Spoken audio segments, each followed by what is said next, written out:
How you doing? This is Stan, your history man, and I'm coming to you with one of my first features. I had advertised that I'm going to be featuring some of the African American families or some of the slave families that was pictured in the movie of Gone with the Wind. You see, I call this the land of Gone with the Wind. The land of Gone with the Wind is basically Clayton County, Georgia, Henry County, Butts, and Fayette County. These surrounding counties of Clayton County. And the movie and the book of Gone with the Wind was set in these counties. See, Margaret Mitchell family actually lived in Clayton County, Georgia. So when she wrote her book, she used a lot of historical events such as the Civil War and slavery in her book to describe the families that lived in the land of Gone with the Wind. And like I said, this was during the time of slavery. Now, a lot of people have asked, whatever happened to those real live families?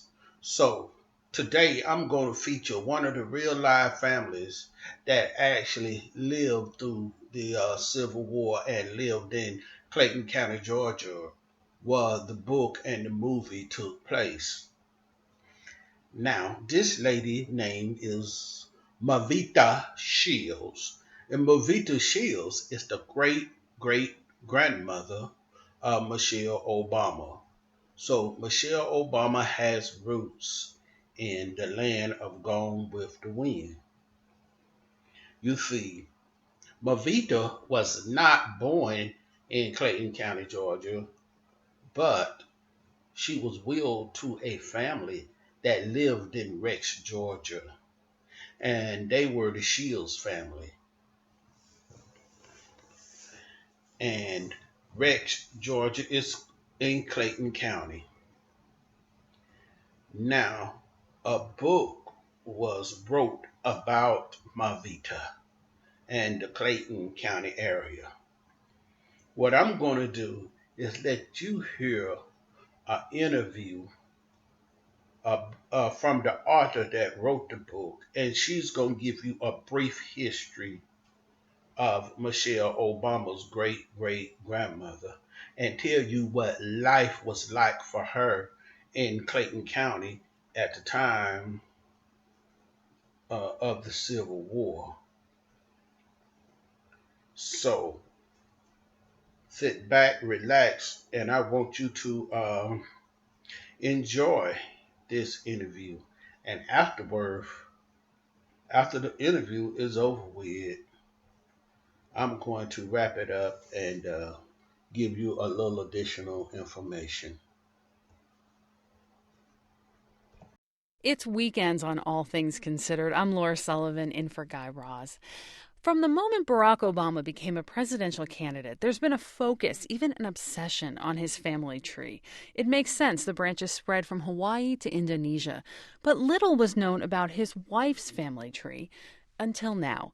New York Times reporter Rachel Swarns traces Michelle Obama's roots back generations in a new book called American Tapestry, the story of the black, white, and multiracial ancestors of Michelle Obama. When we spoke, I asked her to begin by describing Michelle Obama's great grandmother, Melvinia Shields, an enslaved young girl who had a baby fathered by a white man. Melvinia was about 8 years old when she was sent from the place that she knew to a farm in northern Georgia. And she left an estate owned by a very wealthy man with a relatively large community of slaves for that place, about 20 odd. And she moved to the rough upcountry of Georgia, where she was one of only 3 slaves, and in a place where the vast majority of white people did not own slaves. It was a dramatic change for her. So this wasn't like a Jefferson kind of situation where it was a very wealthy white mansion plantation farm owner. Nothing like that. And what's fascinating about Michelle Obama's family and her ancestors is that it shows us the breadth of the experience of African Americans during that time. We think of slavery and we think of Monticello, of the Grand Manor, we think of Gone with the Wind. Hundreds of slaves, the clink of silver and bustling halls and all of that. But really, most slaves didn't live in places like that. And Melvinia, where she ended up, was a community where if you owned slaves at all, you worked alongside them in the fields. Was her white owner the father of her child? In the end, it looked like it was most likely the son of her owner who fathered her son. This was a man by the name of Charles Marion Shields who watched Melvinia grow up, may have played with her when they were younger as children. And one of the painful parts of this story is we don't know what their relationship was like. And even the word relationship is a hard one when you talk about what happened between slaves and their masters and their masters' children. Rape was a common part of life there. You discovered that the First Lady has white relatives all across the South. That's right. They're in Georgia, they're in South Carolina, they're in Alabama and Texas, living, breathing, distant cousins who are now coming to terms with this connection. What kind of research were you doing? It's very hard when you're trying to do research in the period during slavery, when you're talking about African Americans, because there isn't a lot there. People say, well, what about letters and journals and diaries? But slaves were barred from reading and writing, and so there are very, very few of those. And even the census, which is a fabulous resource for families trying to dig into their past, the census didn't track enslaved African Americans by name.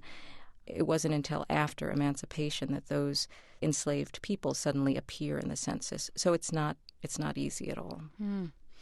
When you would knock on some of the doors of the white families, what was their reaction to learning not only their connection to the First Lady, but their connection to slavery? People had mixed emotions, as you might imagine. On the one hand, there's this, wow, really? I might be related to the First Lady? I mean, that's pretty amazing. And then there's this knowledge that this connection dated back to such a painful period of our history. And you can imagine what it might be like if someone were to knock on your door and say, hi, I think your family owned the First Lady's family. Oh. And many of these people had no idea that they had ancestors who owned slaves. The white Shields were not wealthy people, and so these descendants, some of them had no idea. In fact, they said things like, well, I always thought the Shields never had two nickels to rub together. And in fact, they're right.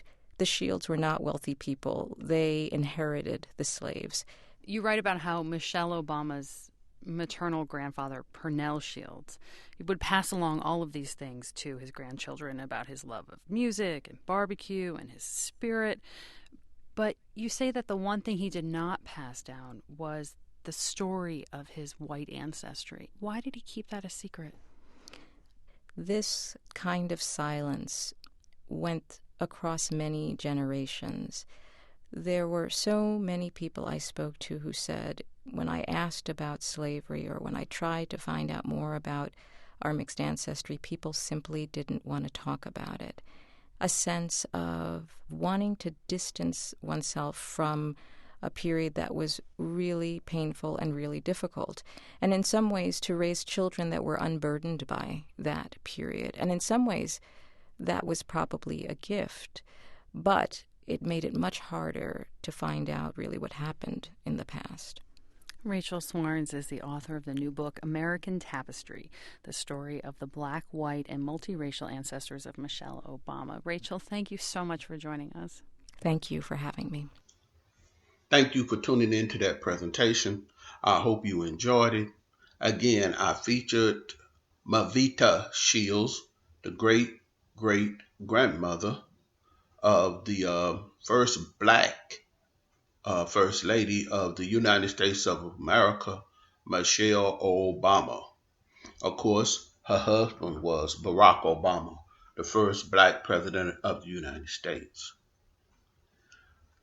I'm going to be featuring many more families that had roots in Land of the Gone with the Wind. They had descendants that was pictated in the movie, real live descendants. And I hope you want to tune in for the series of videos that I'm going to do. If you like this first one, give me a thumbs up. If you really like it, tell your friends about it. And remember, subscribe to the station so you can get a chance to view the movies right as they come out. You'll get an email. So, thank you.